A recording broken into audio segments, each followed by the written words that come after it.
Welcome to Healthy Mind Science, a show dedicated to translating youth and young adult mental health research into the real world. We have conversations with experts in psychology, neuroscience, human development, computer science, education, and more, with a focus on helping parents and educators take those research findings into their everyday lives to ultimately better support our young people. Healthy Mind Science is an affiliate of the Center for Healthy Mind and Mood, which is an interdisciplinary research center at University of Colorado Boulder, and on a mission to promote emotional resilience and healthy mood in every young person. I'm your host, Alicia, and today I have with me Dr. Leah Teeters. And Dr. Teeters is the Outreach and Education Director at the Renee Crown Wellness Institute at University of Colorado Boulder. And I am so incredibly excited to talk about your work, your research expertise, and you're just doing some really interesting things, I think, in the community. So Leah earned her doctorate in learning sciences and human development at University of Colorado Boulder and completed a medical fellowship in translational and clinical research in the Department of Pediatrics at Vanderbilt University. And her work, we'll talk actually more. I'm going to let you talk more about your work because I think it's more organic that way. So thank you so much for being on the show, Leah. Yeah, thanks for having me. It's great to be in conversation. Of course. Well, first, let's just talk a little bit more about who you are and your work at the Renee County Wellness Institute. Yeah, great. Let's see. My role currently is as the Director of Outreach and Education at the Renee Crown Wellness Institute. And we are a research institute with a focus of bringing that research into practice. And so a lot of the work that I currently do at the Crown Institute is both in the work of bringing research-based programs to public spaces, as well as training the next generation of researchers, scholars, and practitioners. And my trajectory in research started as a high school teacher. I was a high school teacher first in central Mexico and then in rural Colorado.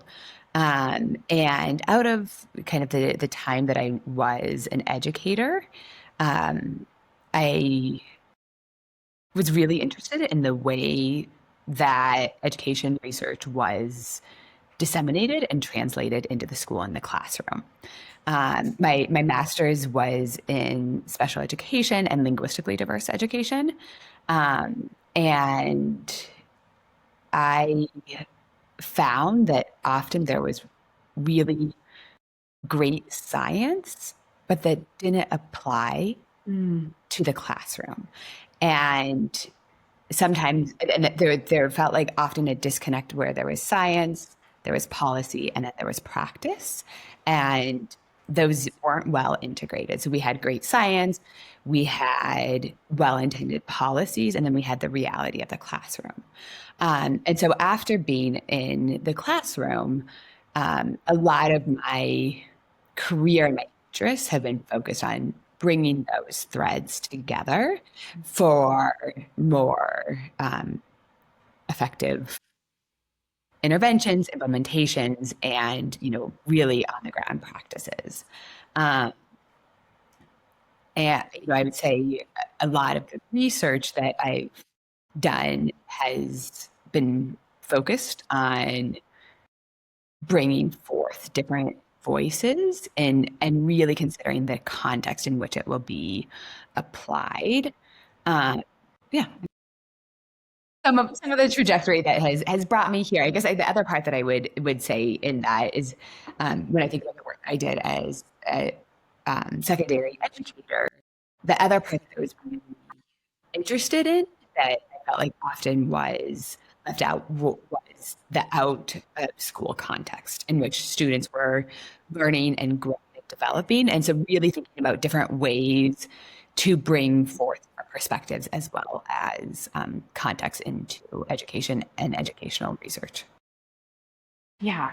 So it sounds like education has just been like a through line in your career, and then sort of taking different angles from it that really helps elevate and impact education, both at like individual schools, but then in the broader context as well. So I just love that because it really aligns with the work that we want to do at the center. And and just like the practicalities of how do we bridge that gap between research and practice. Mhm. And I love the policy as well. It's just there's so much gaps that I'm always seeing in that area. I'm curious, just as an educator, when you were in the classroom and in that work, because you obviously were interested in research or had maybe this lens to it either before or after Investor, but did you ever, read research articles or were you always seeking that, or how did you maybe incorporate research if at all? Yeah, it's an interesting question. In my undergraduate work, I actually studied history, which is the approach for research in the discipline of history is very different. You aren't working with human subjects, and so that's kind of like my early training that I learned. You did an undergraduate honors research thesis, but in very different context, Right. and really, really quickly as I moved into the classroom, I would say research was a focus in the ways of just understanding what are the best practices and policies and what works and what doesn't. And while I was a classroom teacher, I was in graduate school for my master's, so I was kind of taking those simultaneously. So it was actually kind of part of the process where I was in training to actually understand and be able to make sense of research at the same time that I was a classroom teacher. Oh, so good. Yeah. I feel like that's the dream, where you're able to do the work, but then also be learning and then incorporating, and they're sort of informing each other, Yeah. which is beautiful. I just wonder, because I think, I guess whenever I talk to educators, that they're just so tapped for time, right? And it's very hard to incorporate it, especially like for me, I didn't get interested until post-master's degree. Like towards the end of my master's degree is when I really started to become interested and curious about research. And I just think there's like gap, like it's really hard to incorporate it if you're not already just have that sort of lens. And obviously you are a researcher, so you sort of have that lens, and maybe are a unique educator too, but maybe more people are interested. But one of the purposes of the podcast is so folks can really incorporate research and findings and practical implications, and they have the research that they can look at, and we'll embed that into the show notes with all the episodes, but is to really hopefully help folks who are just driving and commuting and dropping off their kid and then going to work, where they're able to engage in this type of learning in a different way and a different format. So I'm super excited that you're sharing your story. And educators, man, my heart goes out to them because it's really hard. Yeah. Even just working in higher ed. So awesome. Well, anything else that you want to share about your research interests or research area, either what you've done in the past or what you're currently working on, just more broadly? Yeah, I mean, I think maybe a little bit more about kind of my research trajectory is after my doctoral work, as you named in the introduction, I actually did a medical fellowship, which I think it can feel like off the trajectory, and it was kind of thinking about how that actually is really connected to education around human development and education. My focus was as a learning scientist and seeing the ways that learning is in many different disciplines, and I mean it's in all of our disciplines, and to really understand what are the mechanisms of individual and community learning. And I worked with a group at Vanderbilt University where they were focused on preventative science and in pediatric populations, but really to change behaviors to prevent disease. Fundamentally involves learning. It involves learning new practices and patterns. And in the work that I did, I am always really interested in first understanding what are the learning mechanisms in a community before we go in and say, like, here are the behavior changes that need to happen, or that I think that sometimes research can be seen as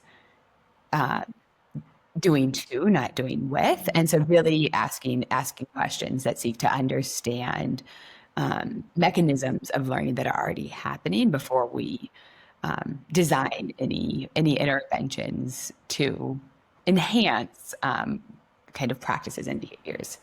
Yeah, I love that approach. And it really gets at what you were talking about too, of looking at the holistic perspective of not just, again, going in with what with expertise that you may have, right? As a researcher, you do have expertise and that's great.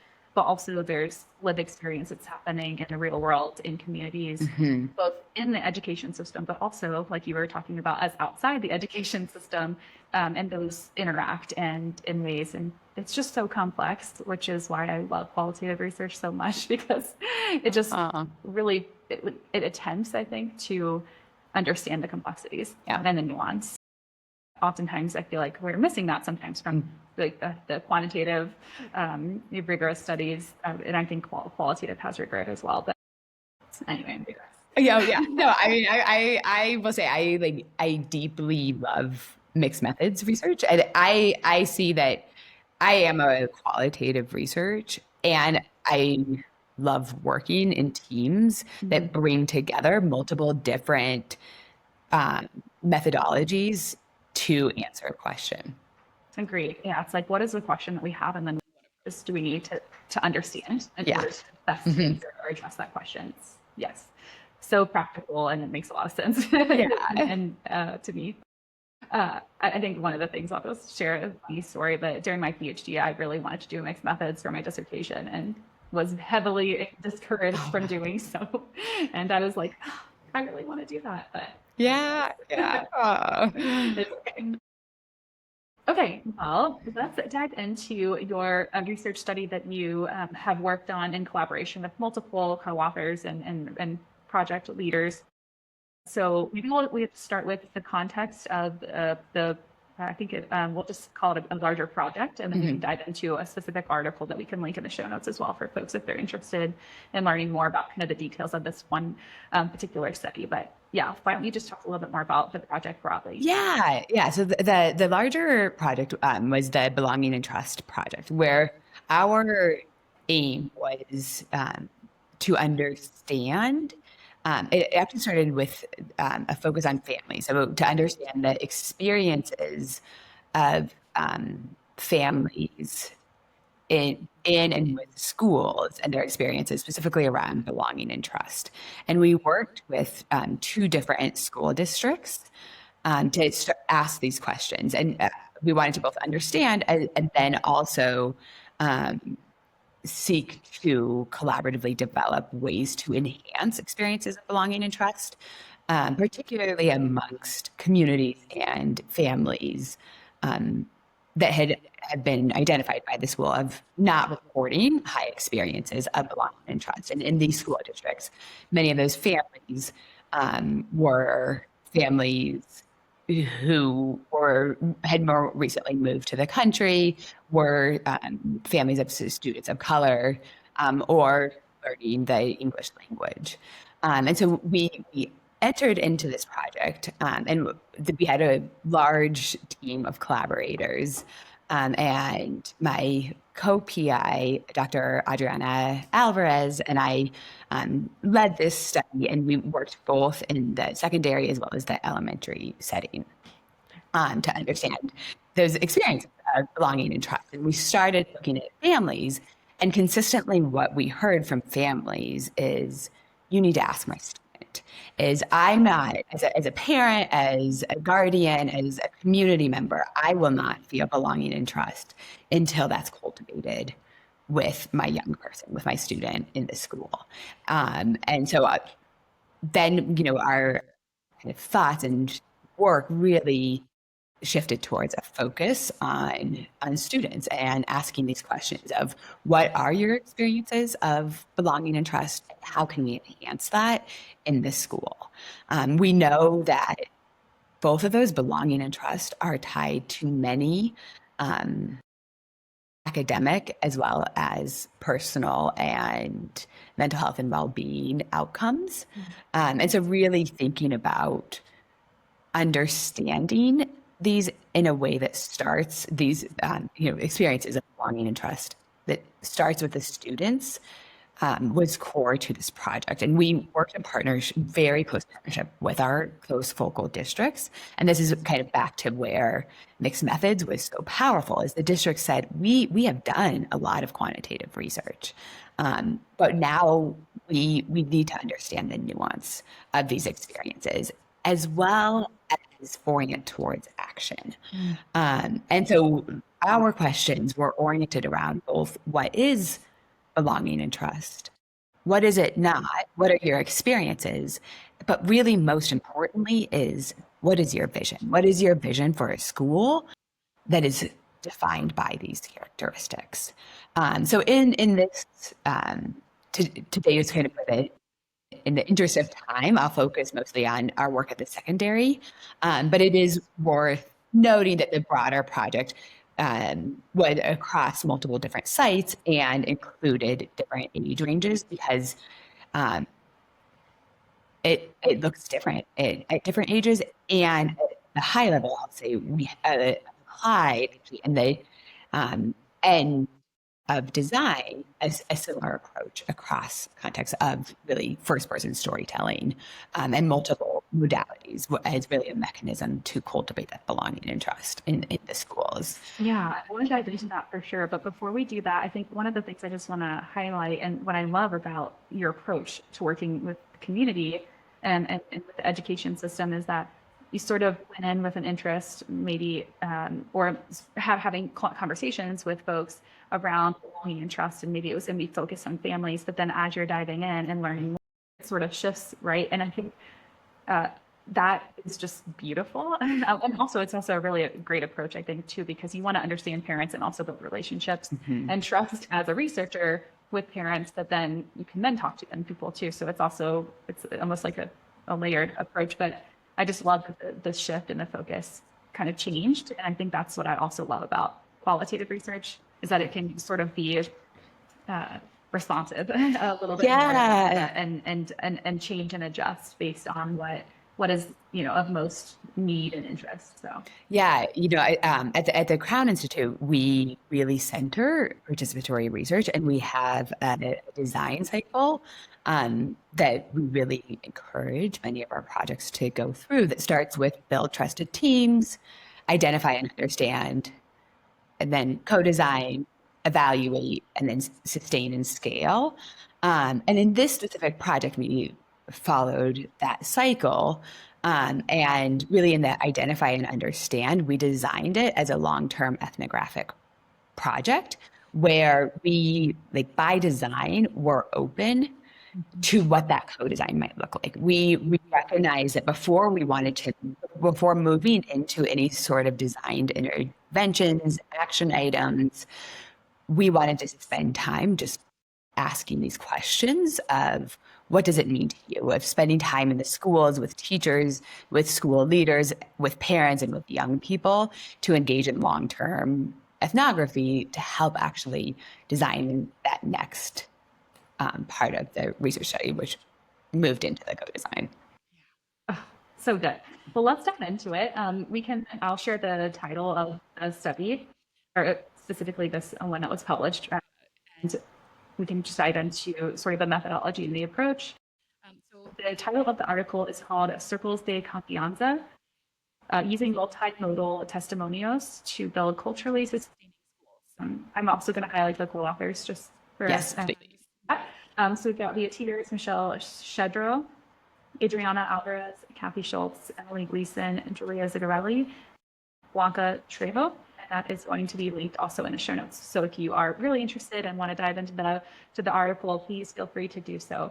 But why don't you just maybe start by defining some terms for us in that title? Yeah, however you want to start, and then I can ask follow-up questions. Great. So as I mentioned, we started with build trusted teams and moved into ethnographic work. And then with young people, really moved into co-design. And the aim of this co-design session was to first identify and understand what are sources of belonging and trust as well. What are spaces that rupture that belonging? What are spaces of distrust? And really importantly, how can we envision a school that is characterized by belonging and trust. And we, in this co-design process, we developed a process of storytelling that we refer to as testimonial. And so we were really giving students a chance to speak from their heart, to speak their truth, to be heard and validated, both with their peers, but also as the it was a semester long session in the initial co-design of what we designed, and that it's what we call Circles de Confianza. And de Confianza emerged out of the group, which in Spanish means of trust. So these circles of trust. And so we built a lot of trust amongst these young people, where students spent time thinking together about what are these constructs and what can a school of trust look like. Over the course of the semester, they told their own stories, which are what we call testimonials. And through that process, they qualitatively coded the themes within their own stories. And they told their stories through multiple modalities, including photography, collage, and other artistic forms. And this was a really, really important part of the design because it allowed for students to access different ways and different parts of their own experience to illustrate what can be somewhat of abstract constructs. And this is, where mixed methods research, when you were actually really looking at the whole of like what is belonging in school, it's really helpful to have quantitative scales that can really speak to numbers. But it's also really important to have the stories and the narratives that give light to what are those experiences, what are the individual voices, as well as what are the collective voices and themes within that. And asking a question to a young person, or to really any person, of like, what is belonging to you, or what is trust? It's a big and somewhat abstract question. And so really scaffolding that and these constructs to help students explore their own definitions and their own voice was a really powerful way to help students be able to really envision what is a school of trust. And so after we went through that process, students then presented to school leaders as well as district leaders what their themes were, as well as what are their suggestions for enhancing trust. And so that was our kind of some of the definitions that we see in the title are these definitions around testimonial and trust. Oh, love it. And I think one of the things that I loved about how you sort of situated the findings was it's almost like the findings that came out of those testimonials and the data that you collected from various sources or in different ways, the multimodality.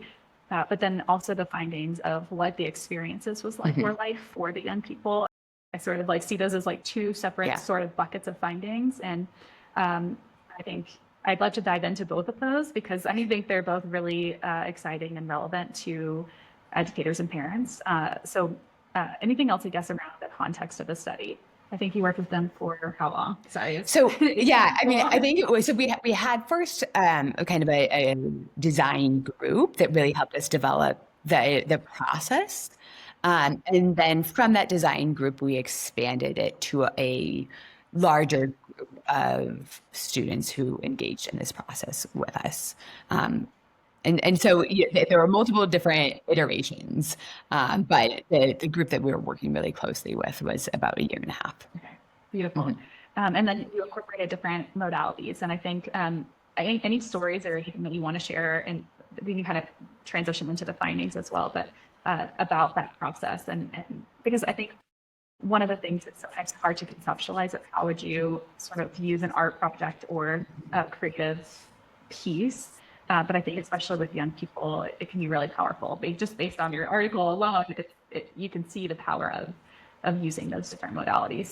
Yeah, anything that stood out a story that you want to share? Yeah, I guess it is maybe transitioning to the findings, but we developed this multimodal project to help understand some of these abstract concepts, as well as really elevate student voice in school decision making. Um, and our questions were centered around what are the actions that a school can take to enhance trust and belonging in this school. But what we found as we collected multiple different data sources, which includes the testimonials themselves that were had illustration, photography, as well as written pieces, interviews, focus groups, and recordings of the sessions. Once we coded those, one of the things that we really heard was that the process in of itself cultivated trust and belonging. So we were looking to say, like, can we elevate students' voices in school decision making and action in school? But the process of telling their story in a trusted group where they were hearing their experiences validated and also reflected in the experiences of their peers, that was really powerful. And having these educators who were so caring and district leadership who receive these experiences and these recommendations with care as well as an orientation towards action, that coupling was really important. And I think I guess I'd say bringing those together, those individually aren't enough. Like, just telling your story actually in some ways can be really harmful, because if it's a challenging story, or telling your vision or your hope, if there's no action associated with that, it can further deteriorate trust and belonging. But when you hear your story valued, your experiences valued and validated, and you couple that with action, by caring leaders and educators, that in of itself was a really important outcome. And not what we were initially even looking for, but ultimately really what we found. Yeah, emerged. Mhm. I love that. I think one of the things that I wanted to share is one of the young people in your study who participated shared this I guess art project around a window, and sort of like it really represented for them like future and opportunity, and having kind of those intellectual experiences and high expectations, which I found was really, I think, a powerful finding too, is they wanted those high expectations. They wanted people to expect higher things from them. And I love that so much. And it just kind of incorporates kind of that storytelling and that need to, that's what they were looking for as a group, but also like this represented in a visual is just really powerful, I thought. Yeah, gosh. Yeah, thanks for bringing that up. One of the things that I found in the students, the themes that they identified across individuals participating in this, is that their recommendations were like just very realistic. They were things such around like, hold me to high expectations, like see me that I can do that. But another one was know my name, do a class temperature check, and they would say, like, we know educators are at capacity, and they were holding a lot of care and compassion for their educators, knowing that just the context of education is challenging, and that they had a lot going on. And so they said, we know that there's not enough staff or a bunch of counselors. We know that the teachers don't have time for an individual check-in, but as a class, you can do something really simple, such as ask how we are and just do a verbal with your hand, thumbs up, thumbs middle, thumbs down, just so you can do a temperature gauge. And even if you aren't, as an educator, able to act on all of those, for students to hear your well-being matters here, I'm not just teaching math, I'm teaching a person, a student math, who has these complexities of emotions. Being able to see that was really important to students. So I will say that stuck out to me in the students' stories were the ways that their actions were tangible. Yeah, oh, it's so good. And it does sound kind of so basic, but I find it so I work as an adjunct. I teach in the sociology department for a class called Executing Social Innovations. And one of the things that I tell all my students in that first day, I say, I care about you more than your grade. And so I want to support you and I want you to do well in this class. But also you are much more important than anything else. And so I really just am explicit about that at the very beginning to set that expectation. And I hope that it is, and I probably should do a better job of just continually reminding folks about that. And hopefully it does just show up organically for me. But I just think explicitly saying it to students that I see you more as a person than I do as a student, even is really powerful. Yeah. Every semester, towards the end of the semester, I have a student that like sort of reminds me that they hear that they actually heard it and it actually mattered to them. Like every time there's like one student who tells me that, and it just reminds me that it is so critical to remind young people that we care about them, we see them just as a person. Yeah. Anyway, it's just it can be really powerful. Yes. Yeah. Absolutely. Awesome. Well, anything else around kind of the findings, both from the young people, whether it be the suggestions, the experience, or just the experience of the participating in the study? Yeah. I think that the other part that I would bring in is that we found was important, which goes to the comment around have high expectations for me. It's also bringing in students' funds of identity, and the work around funds of identity is really expanding on the idea of funds of knowledge, saying that we all have these different repertoires of knowledge and resources, and some are valued in schools and some are less valued, and that is contextually, socially, politically, culturally, in this moment in time, it's situated and it shifts over time of what's valued in schools and what's not. And at any given point, though, young people are bringing in all sorts of different knowledges and expertises that are not always recognized.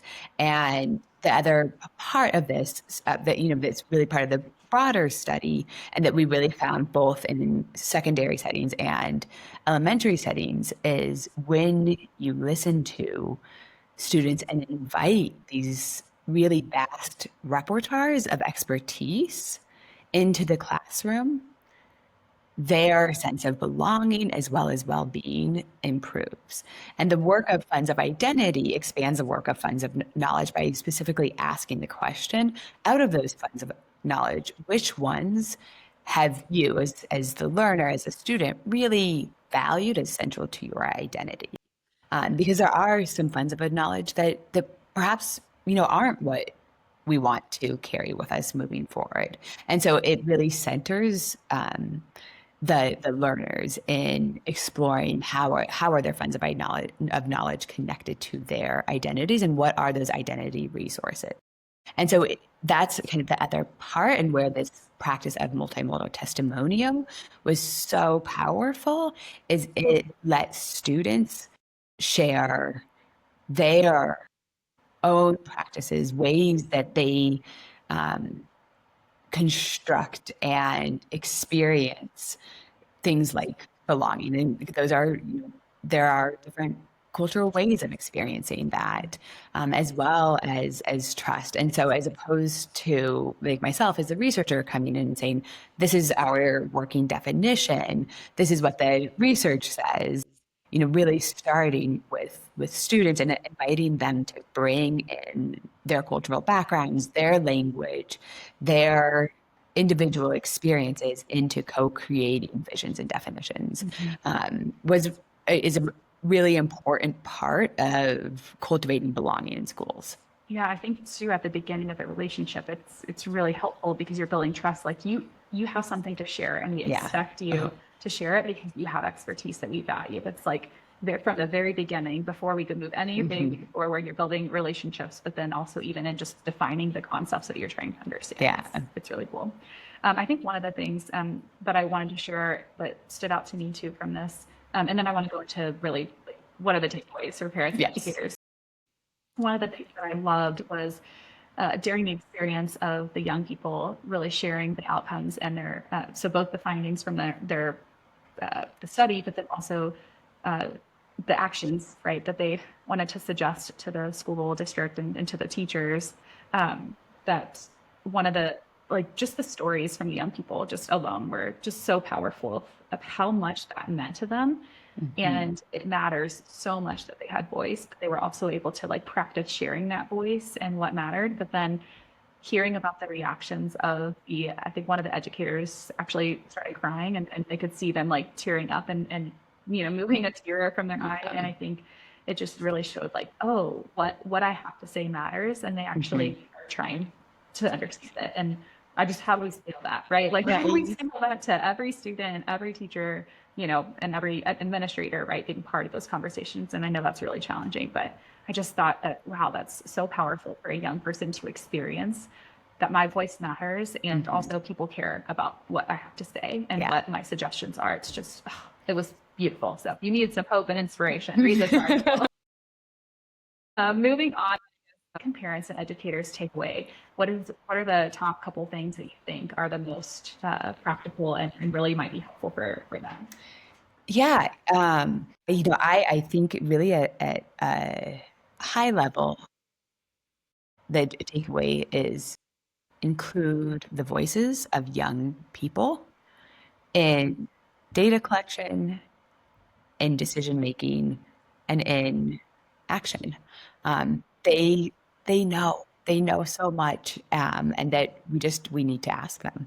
So I would really say that's the high level, and then that the process of what in this work we call it multimodal testimonial, which is really just using multiple methods of storytelling in of itself can be a really important practice to support well-being, and to invite students into the conversation as it opens up many different ways to tell a story and to make sure that storytelling is received with care as well as action.